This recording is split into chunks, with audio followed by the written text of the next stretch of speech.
the feeling of the world right now. We need you more than ever. Loneliness is a big problem that we're having, and especially for our youth. Well-being, the issue of our time. And that's what you're about. Karen Guggenheim, everybody. I chose happiness, almost by necessity. Surviving wouldn't be enough, so I had to shoot for the stars. Let me be clear, you don't bypass the pain. You transform through the struggle. The foremost expert maybe on happiness on the planet. That's a stretch. Take it! Thank you. You create a space that is fertile for happiness. Gallup released a poll of what people are looking for in leaders. Roughly 57 countries were polled, and it turns out around 56% chose it's not rose-colored glasses. Toxic positivity. No, trust me. The very first thing you have to do is feel the feelings. And that's why I wanted to shut down, because I knew it was gonna hurt. The pity party is game over, because once you victimize yourself, it's paralyzing. Don't wait to be happy to be happy. It's not gonna come and hit you, sit on your lap. The wonderful thing about that is, guess what? You can learn it. You cannot be unhappy and grateful at the same time. And you can choose gratitude. You can choose happiness, and there's a framework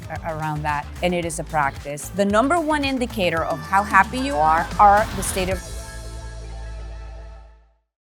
What do I love about a grown-ass woman? There's so much to love. Now give it to me. She's unapologetic. She shows up in every space exactly who she is. She wedges the door open for other women to follow. I'm Shannon Allen, and you're listening to Grown Woman. I'm so happy you're here. Thank you so much for coming. How fun is this? I know, it's great. And I feel like we haven't caught up in a really long time, but like the feeling of the world right now, we need you more and more than maybe ever. And so we were just talking a little bit ago about this new data that just came out that is like cutting through all the bullshit, focus mechanism. What is the Gallup poll saying about hope? Well, we need all of us. So thank you so much for inviting me to this conversation. Yeah. So last week, Gallup released a poll of what people are looking for in leaders. So roughly 57 countries were polled, and they were asked, what do you look for? What are the three words that you would describe in the leadership traits that you're looking for? And it turns out that 56%, around 56% chose hope. 56% chose hope. They're looking for hope in a leader. Yes, as a trait. So, not strength, not a strong economy, not, a ball buster. No. 56% are looking for even hope. above trust. Trust was 33%. Wow. And then you had like integrity and something else at 2%. So what does that tell you? By and large, not only are they looking for hope, but there's an absence of hope. An absence of hope. And so the wonderful thing about that is, guess what? You can learn it. Yeah. There is something called learned hopefulness. And so we can learn how to do that. And that's much of the work that we do on different areas is how do we bring this knowledge and this awareness at scale so that we can change our workplaces, our communities, our society, redefine what we measure. So this brings me into, like, for example, GDP. Yeah. GDP is a great measurement, but it shouldn't be the only measurement of country success. There's so much more that it doesn't measure that is so important to a thriving society and a thriving country. Yeah. And so, through the work that we do with WHOSU and the World Happiness Summit is to increase this definition or expand this definition of what a thriving society, a happy society, and a resilient society looks like. And of course, you have to look at the individuals and make sure that those individuals are okay. So we have the theme of our summit. Yes, and that's coming up in Miami. Yes. So that's the theme. And when did you choose the theme? Last March, I was in London. And actually, I was doing a fireside chat with the U.S. Surgeon General, Dr. Vivek Murthy, who He's is amazing. Amazing Like leader. thought leader, Yes. brilliant, went Person. to Harvard, incredible human being, but Yes. not from the States. He's from UK. He was born in the UK, Okay. but he is American, and he actually went to high school in Miami. So he's Okay, hometown pride. yeah, yes, absolutely. And so you had a conversation with him. Had a conversation with him, and he was actually talking about a lot of the different issues that are happening in our country. So, for example, the loneliness epidemic, he wrote a book about that. Like, loneliness is a big problem that we're having, and especially for our youth. And what was really exciting to me is that he called well-being the issue of our time. And that's what you're about. I Exactly. mean, people think that you're the CEO and the founder of WHOSU, which is the World's Happiness Summit. But in fact, it's not just about happiness. It's really about well-being. Tell me when you think about well-being, because I don't know that everyone really connects with the word, because we don't use it a lot. We use happy because happy is easy and we know I want to be happy, etc. We ask our kids, are you happy? Are you happy in your job? Are you happy in your marriage? Do you have friends that when you're with them, you feel happy? But very rarely does someone say, how's your well-being, right? And what encompasses that? So when you define for Wahasu or even in your own life, how do you define well-being? Right. So we use the definition that is in academia, which is subjective well-being. And like to your point, that's a mouthful, right? So we go with happiness. And much of our work is to really educate people on what that means. First of all, emotions, right? Emotions are data. You're not going to feel joy all the time, sadness all the time, wonder all the time, disgust. They come and go. And I think that's something that we have a really hard time. I mean, conceptually we get it. But then it's a big surprise when it actually happens, right? Good emotions and bad emotions, and that's the way humans are made. And so once we begin to have that awareness, and then to understand how we can manage our emotions so they don't manage us. Right. So I read something, I think you may have even said this, that the average emotion lasts around 98 seconds. Something like that. But it's what goes on in our mind with the self-talk after the emotion happens that could last for days or weeks or months or even years, about how we're defining what this emotion meant to us. It changed the trajectory of who we are because of this 98 seconds. So how do we work through that in a different way? Or how do we hold space for people to encourage them to work through that in a different way? Well, the first thing is that's the flight or flight, right? Emotion, like you said something to me or you cut me off in my car or I didn't get what I wanted. So that's that 90 seconds that is this is happening, and this is when you send that text back, or when you say that word that then you want to bring back, right? So that reaction, if you don't feed into it by putting more like, oh my God, I can't believe it, and calling, and I can't believe this happened to me, and growing it, it goes away. So what I say is just sing the birthday song in your head, you know? Some people say count to 10, you know, okay, birthday song. I want to really tell this person, oh my God, and because I'm right and I want to do it, But then when you let your emotions manage you and you let that happen, that's when perhaps you can create something that lives on and on and on. But if you can wait before you have that reaction, you might reconsider what you want to do. But we live in this kind of immediacy, right? Into this instant gratification or this instant reaction. The problem is there's permanence. Like before, you would have this, you needed the immediacy, but it didn't live forever. Now, when you say something in a text message or an email, or you throw something on your Instagram story, or you do a post on TikTok and you're railing against something, it lives forever. So, you know, our lessons become life sentences because of all of the access and all of the ability to communicate in such a broad and permanent way. And the speed. And right? Maybe before, can't take it back. Maybe before you had to dial and wait for that thing to ring. Now you can just go immediately, and then, you know, when you hit send, like to your point, it's out there. You can't take it back. And you touched on something that's really important.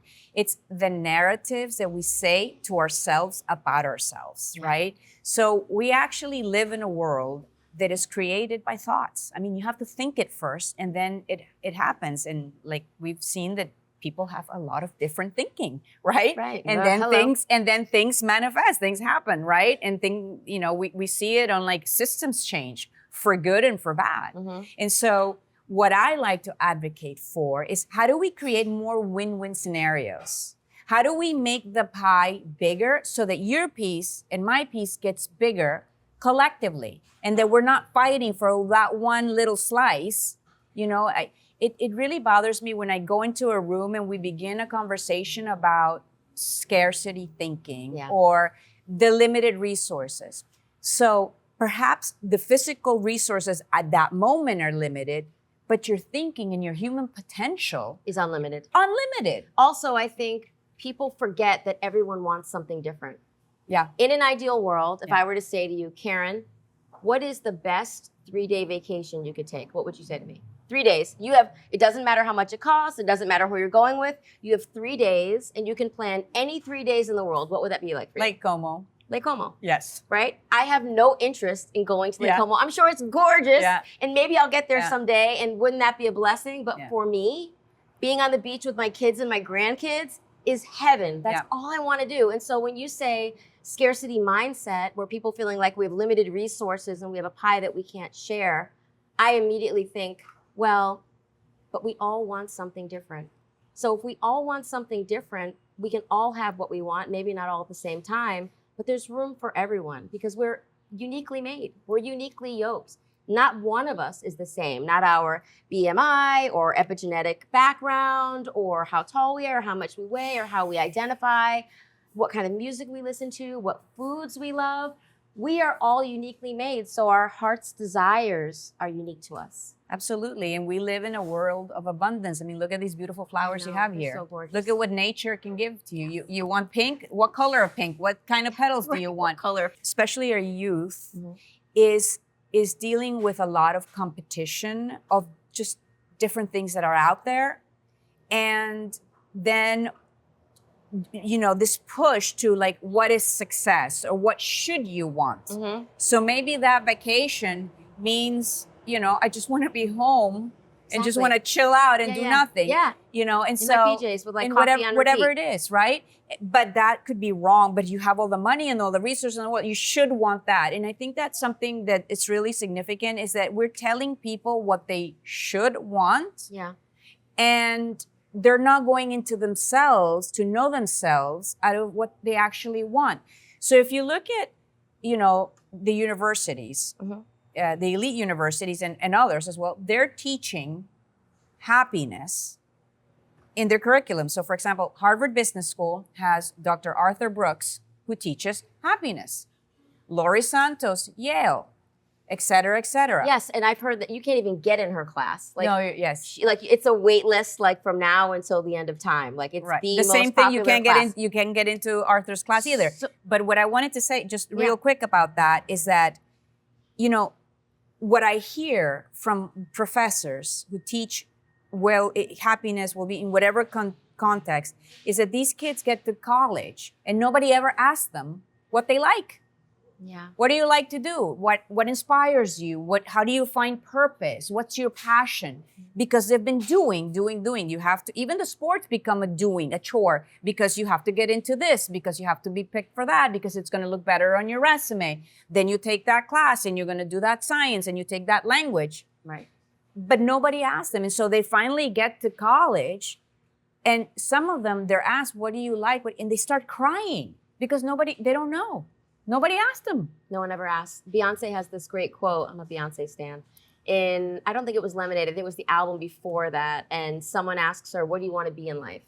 And she says, I want to be happy. Oh, wow. And the interviewer basically says, like, you don't understand the question or something like that. Yeah. And I think, you know, a lot of times we're so focused on doing that we've forgotten how to be. Exactly. So sometimes with my kids, when we have an opportunity to have like a couple of days off, like it's ski week. If your kids have ski week, it's like the old school winter break. And I said to all of them, you know, we have to stay in town because all my kids play sports. Yeah. Wynn has a track meet tomorrow. Walker has a basketball game tonight, and they've all got stuff going on. Yeah. And so I said, look, this week can be about less doing and more being. We're Right. here, we're in town, everybody else is out of town. Yeah. But like, it's okay to just sleep in late, eat what you want, read a book, go outside and fish, go for a run with your friends, play soccer until 8 o'clock at night. Just less doing, more being. And I think it's hard. We've gotten away from that.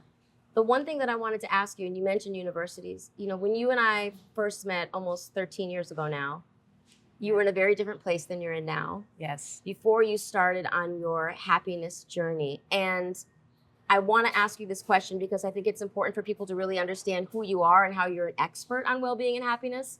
But also, your pathway came from a place of pain and has grown into a place of purpose. So I'd love for you to kind of take us back to really experience that. And also, I think one of your pillars at Wahasu and your entire well-being empire, if you will, is based on this idea that happiness is a journey. It's a practice. Am I right in saying that? Yes. And it's a choice. It's a choice. So take us back Not a little joy. bit. You can't choose You can't joy, choose joy. Joy just happens. or not, but you can choose Yeah. happiness. And there's the framework around that. Absolutely. And it is a practice. And so my practice Yes. began actually with unhappiness. So in heartbreak and horror, disappointment, I mean, just everything you can imagine, all a cocktail of negative emotions. My husband caught a cold, which developed into the flu, and took him to the hospital to get like a nebulizer and see if what was going on, and misdiagnosis, etc. And 5 days after, he died, and he died of the flu.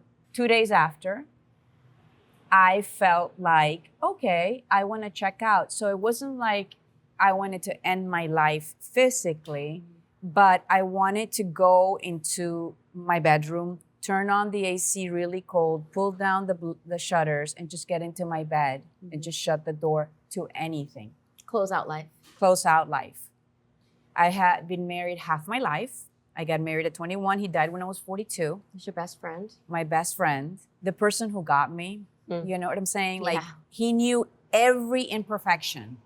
And those are the ones that he liked the most about me. Losing a spouse is really hard, but like losing that friend that totally got you, And so And you had a family together. You've got 2 boys. that's what I was getting to next. And then I had this like whisper in my ear, what about the children?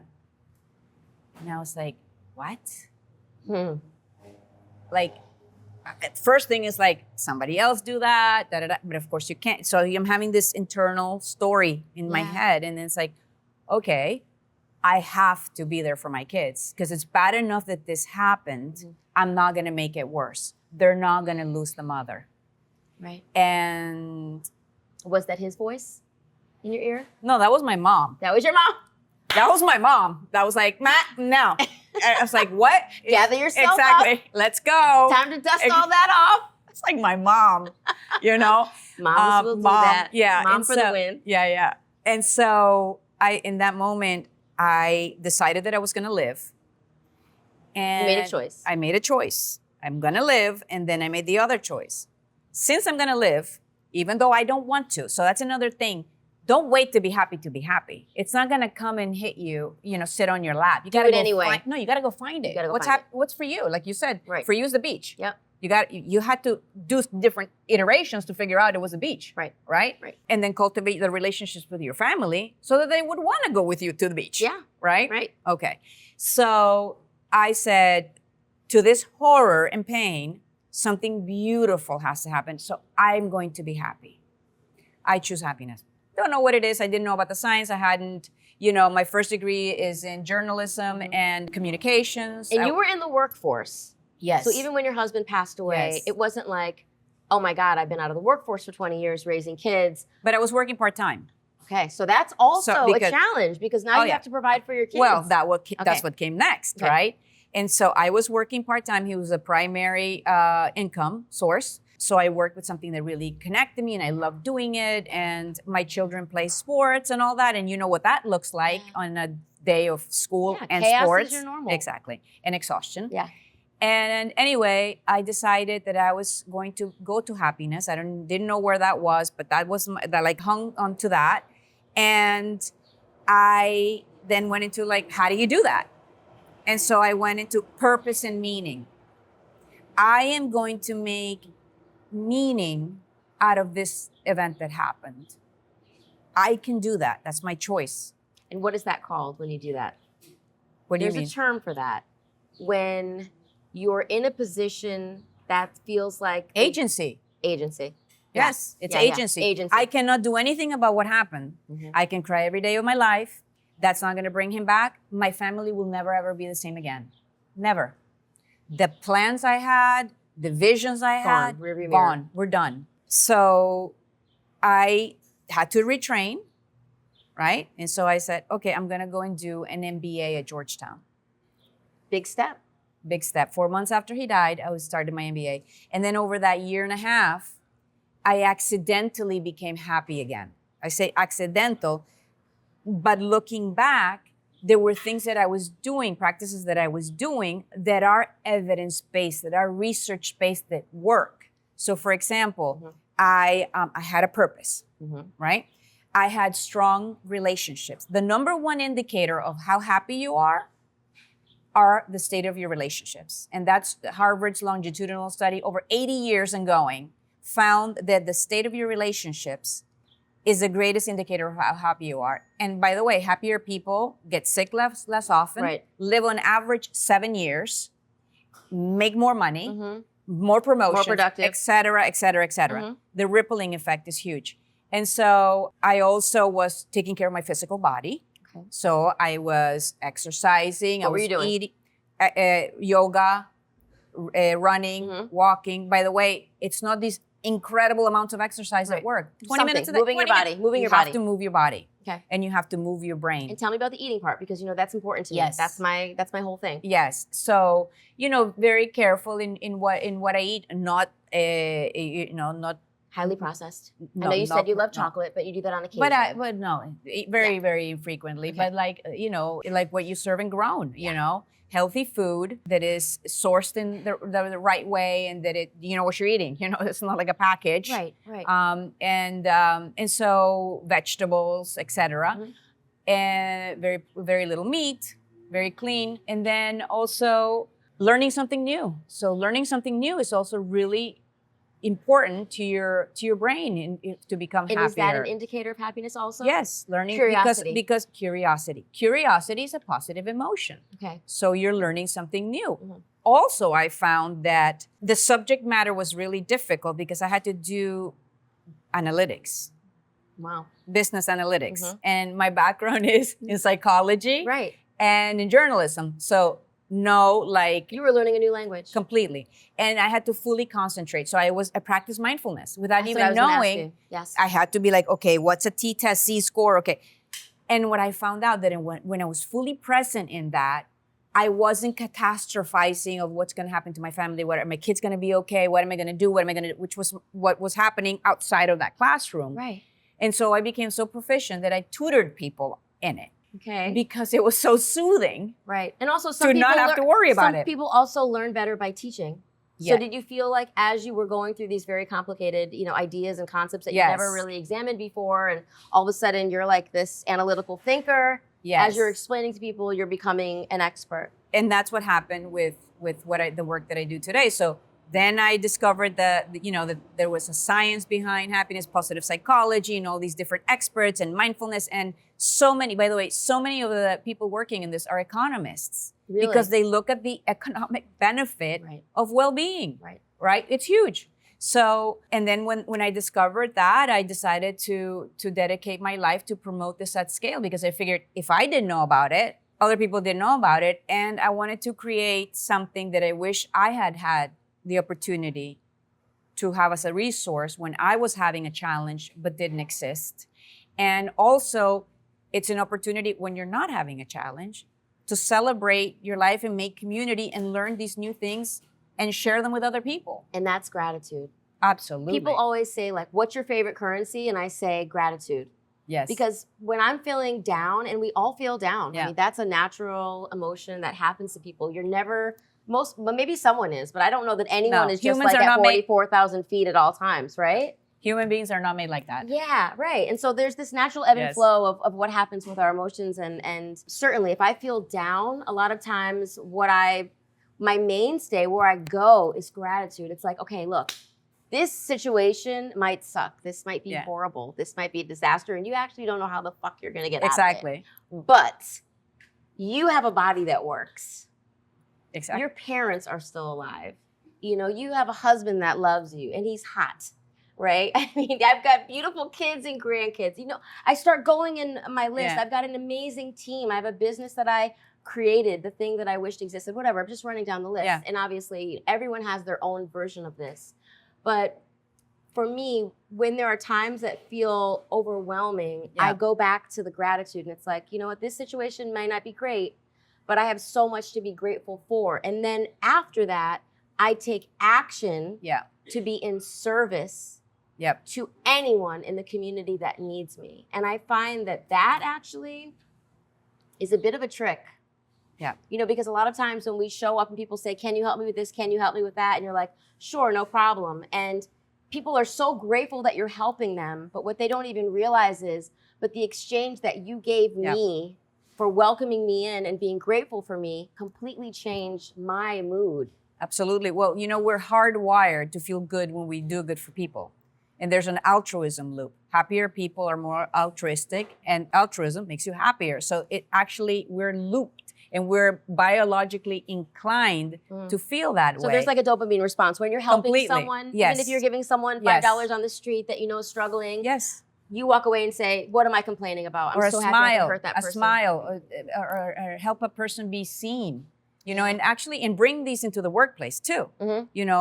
There are ways that you can present service or kindness, right? In such a small action. Put away your phone if somebody's talking to you. Give them the gift of your attention, right?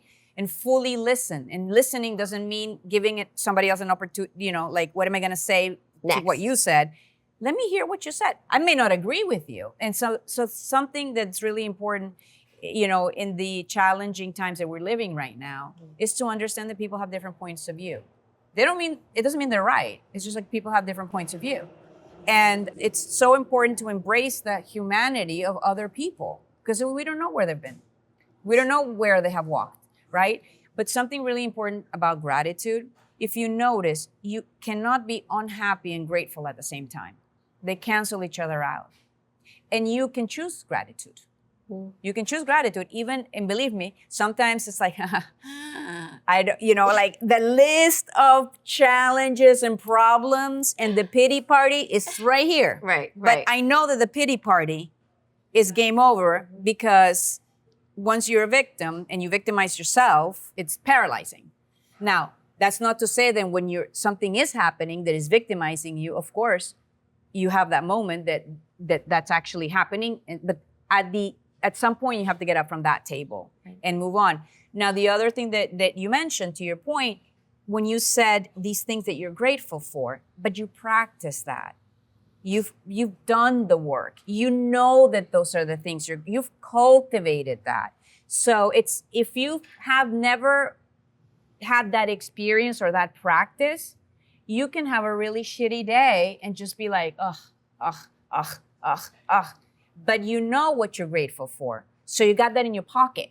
So you can take that out. And that's what we do with Wahasa and the World Happiness Summit, is raising that awareness and giving you tools, because life will happen. Yeah. Life will happen in small, medium, or big ways. It will don't you worry about that, because it will happen. But if you're training for it, right, then you know what to do. And so that builds your resilience. And so the reaction, maybe you don't go as slow or stay as slow as it would be. But a painful situation will always hurt. Now, if you're like running, you're fit, you're thinking, the same thing with your brain. It's like mental, emotional fitness. Yeah. And how do you hedge for that? So, for example, experts say that when you notice something, when you appreciate the good appreciates.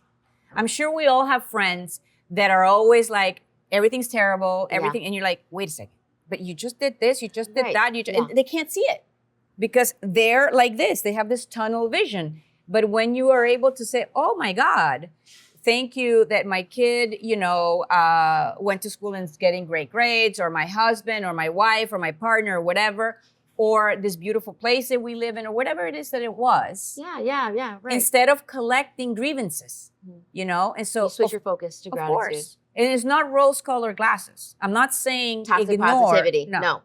No, absolutely not. Trust me, I have felt all of my emotions. And actually, when I told you my story of how I grew from the experience and I experienced post-traumatic growth, the very first thing you have to do is feel the feelings. And that's why I wanted to shut down, because I knew it was going to hurt and I didn't want it. You didn't want to sit in it. I didn't want to sit in it. I didn't want to see, as much as I missed my husband, the pain of seeing your child suffer and there's nothing you can do about it. Nothing. You just have to hold space for it.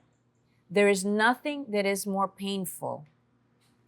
And especially as moms, we're used to making it all better. Kissing the boo-boos. And this was a situation that I couldn't fix. I couldn't make it better.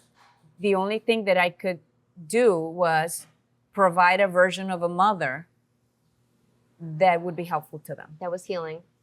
That's what I could do. So, two things about that, which I think is really important. You know, when you're a parent, you can fix a lot of things.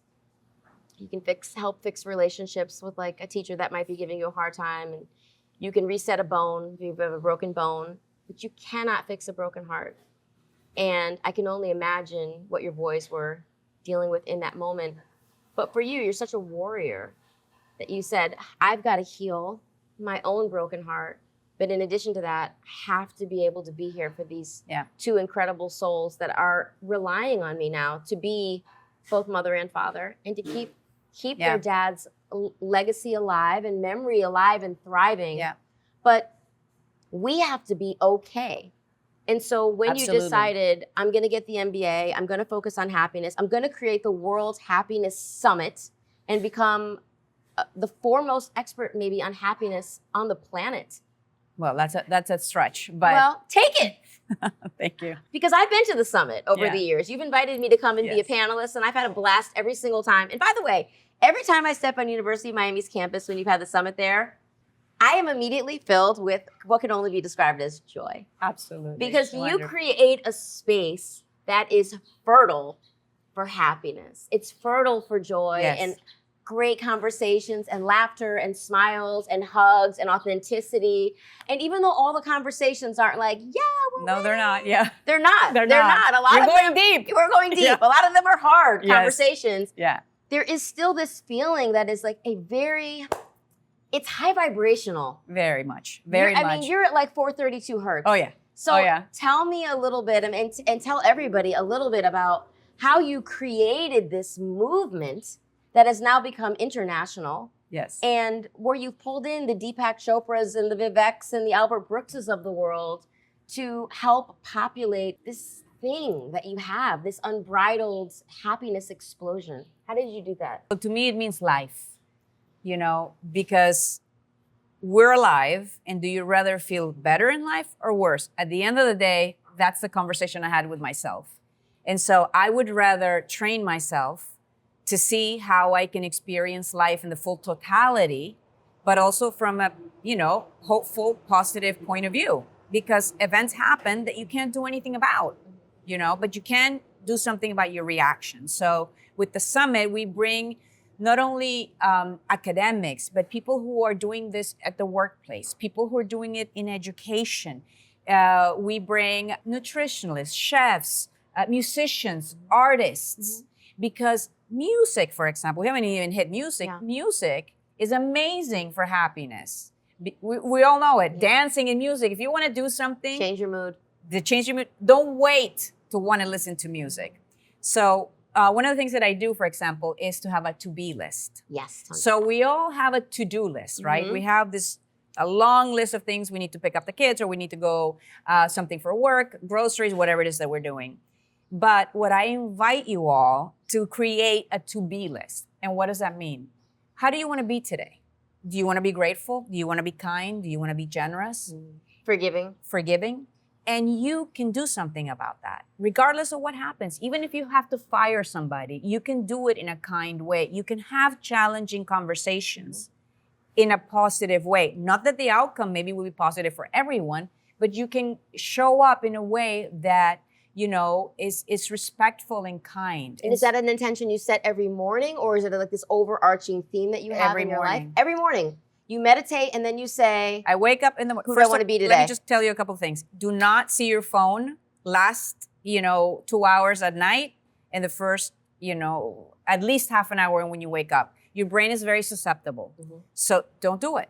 So having a morning ritual is amazing. I have my cup of coffee, and I meditate, I pray, I journal, and that sets my day. And how do I want to feel in the day? And believe me, sometimes I wake up and I didn't sleep or whatever, and you have that like little girl, I don't want to. I don't want to be positive. I don't want to be grateful. Right. But I know what that looks like in a day. I don't want to have fun. And I feel horrible. I feel horrible. I feel depleted. We haven't even talked about energy and the depletion of energy when you're just negative the entire day. Yeah. So I have learned now that that doesn't work for me. Establish a to-be list. Exactly. So I have my to-be list. And so then one of the other things we talked about during COVID, because we've been friends for forever, and I'm so grateful for that. And by the way, how's Tessie? She's great. Okay, She's great. will you tell She's her I in said Austin. hello? I will. Okay, I know will. your sister's a big Yeah. relationship that is a big part She'll of your be life. here for the summit. Will she? Yes, Okay, yeah. good. So, one of the things we talked about in COVID was because now that you analyze all this data and you have all of these resources and you have all of this at your disposal, is this idea around happiness with money. And you said something to me that I've never forgotten. You said that you had information on people that live in blue zones. You have information on people that live in different parts of the world, people that have children versus non-children, married versus single, different age groups, how people identify. And you told me, and you may not even remember this, that you had identified the happiest man on earth who happened to be an Asian American Jewish living in Hawaii, made $75,000 a year with children. Do you remember this story? No, I don't remember. But it was all of this cool stuff. Yeah. But basically, what you were saying about money is that for most people, getting to a place where they make $75,000 a year feels like enough money to pay the bills, maybe take one vacation a year, and not be worried if the lights are going to get cut off, put groceries on your table. But the jump from $75,000 a year to $100,000 a year doesn't actually increase the happiness quotient, because with the extra $25,000 a year comes more stress. So what is the data around your relationship with money as it pertains to well-being and happiness, as you see it? So I don't remember that story, but what I can share is, from research, that what happens is that, of course, you need your basic needs, and you need a financial well-being is incredibly important, as is career or work. It's one of people's biggest stressor. It is super, super important. But the research shows that once you get to a certain level of wealth, okay, the increment doesn't make you sustainably happy like you think it would, right? So where you think that if you have that, if once you get that house, once you get that car, I'm not talking about paying your groceries, paying your rent. Right. That's incredibly important. Money, super important. Yeah. But it doesn't make that impact that we think that we will, because we're very bad at predicting what makes us happy. So if I tell you right now, because you're very bright and you're also an illuminated soul. So if I tell you, you know what, practice gratitude and go do some service and you're gonna feel better, you'll be like, it's true, but somebody else will be like, rose-colored glasses, toxic positivity, but it actually works. Right. You think if I say, but I'm gonna take you to Switzerland, or I'm gonna give you a car or whatever, that's a hit. And that'll go away because we have an adaptability bias in our system. We adapt to good and bad. So for sustainable happiness, and that's what we want, we are not very good at predicting. So for example, exercise. Beginning to, afterwards you feel fabulous. Yeah. If you could remember how you feel afterwards, you would do it all the time. Nobody would ever have to tell you about it. It's putting but on those are sneakers. The things that happen, and the same with money. And it's tangible. And you see all the pictures, and you see Instagram, and everybody's so freaking happy. They're miserable. Or it's like it's all fake. But you think that will get you there. And that's not the case. And so education is really, really important. Tell me about what you're doing in schools. So we are super honored that we have started our pilot program for leadership and well-being certification for principals to create a happier and more resilient school culture. And we began with Miami-Dade County Public Schools, the third largest in the United States. I didn't even know we were the third largest. 337 plus students, 50,000 adult learners, and 34,000 employees. We're huge. Wow. And think about the multiplicative effect because it's kids, the parents, the spouse of the teacher, so the staff or whatever, the janitor, etc. So what we did, and we collaborated with this using the framework from Dr. Arthur Brooks from Harvard, is to go to the top, to the CEOs of the schools. And Superintendent Dotres, the Miami superintendent, is very much vision, obviously, focused, in bringing this And joy. everybody wanted to do this. Everyone said, I'm bought in, I'm dialed in, I want to learn more They about weren't- happiness and no, well-being. no, this Okay. is something that they just had to do. Okay. It was- But now we're doing the first 54, Okay. and I can tell you from the training, it's amazing to see the impact when you bring the science and to talk about managing emotions and to talk about the value of relationships and how do you operationalize or happiness in organizations. What does that look like from a leadership perspective? So now you can see the wonder because it turns out that people like being happy. People like being happy. You know? Well, the other thing that I wanted to ask you about, and we talked a little bit about this before, talk to me about women. Because Oh I my, feel yes. like, right now, and look, I'm a grown woman, so I have to say what it is. I feel like now, maybe more than ever in a while, women in our country are absolutely under attack. I feel it everywhere that the things that make women's lives even, incrementally easier are things like working from home a couple days a week, being able to access affordable childcare, knowing that when they're putting money into Social Security, someday they're going to be able to cash in on it, taking care of elderly parents. We're not just taking care of our children, we're taking care of our loved ones, the people that took care of us. Knowing that if your children apply to colleges or for jobs, that they're going to be seen based on the content of their character. They're not going to be eliminated maybe because of their name or who they pray to or how they look and how they show up in the world. There is just so much, right? You're from Nicaragua originally. My grandparents came through Ellis Island. There's an attack on all different groups, but I feel like of all of them, we are the majority of the population in this country as women, and we are absolutely being attacked. So what does the data say about what happens when women are happy in the workplace and at home? So I think that we need to redefine work, right? Work, period. Work, period. Okay. We need to redefine work, and we definitely need to look at women's needs and desires, because that's the other thing. We launched the Wahasu Women's Initiative to focus on women's well-being, right? And I want to go beyond needs. Needs are very important, and we'll talk about that, but also, the importance and the opportunity, the economic and social opportunity of women thriving. Right. So you're saying needs are table Flourishing. stakes. Well, how do we get to optimal? How do we get to We definitely have extraordinary? to do needs. So needs are incredibly important, and we need to talk about that. And Desires. and fulfillment and purpose, because what we can bring to the table, it's like 3x productivity, engagement, that is 67, 70% less burnout. And let's face it, most of the people working in, especially in jobs that require a university degree, are women. Yeah. So it's a big chunk And of we're the the largest workforce. percentage of small business owners in the nation as well, and the college diplomas for sure. And we're the number one spender of money in this nation. Absolutely. And we're the decision makers. And we're also the go-to when if there is an unexpected child situation at home.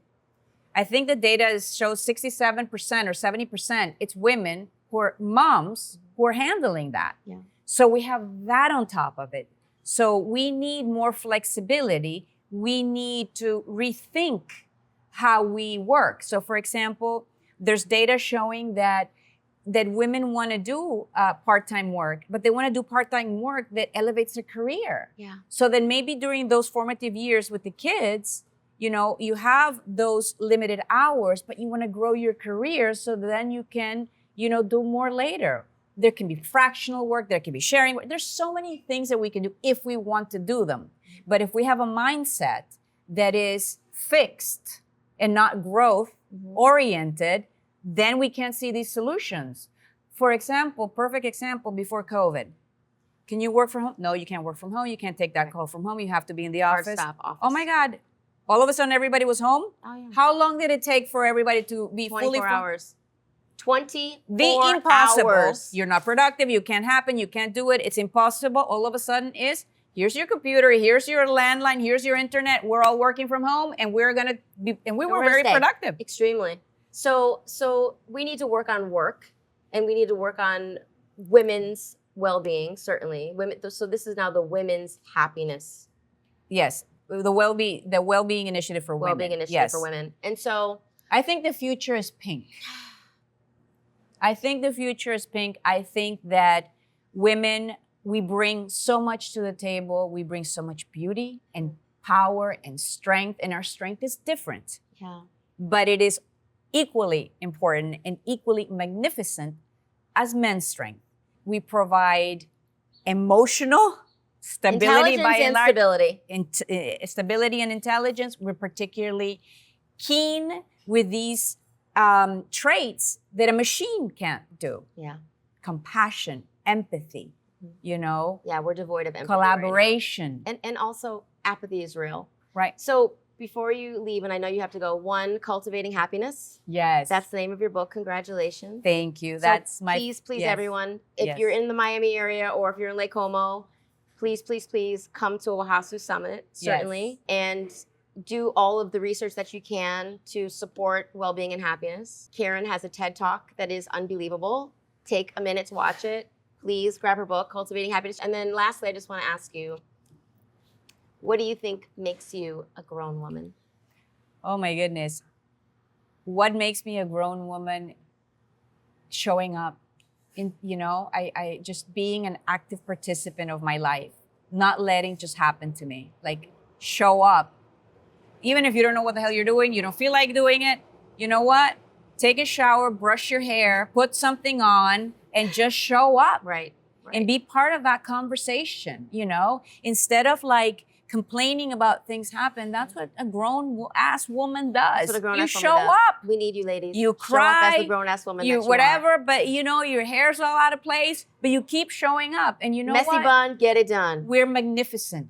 We are magnificent. We are. And you are magnificent. You're magnificent. Thank you so much. Oh my God, thank you so much for being here with me today. And so we'll talk about all the other things, and I'll pop by in March.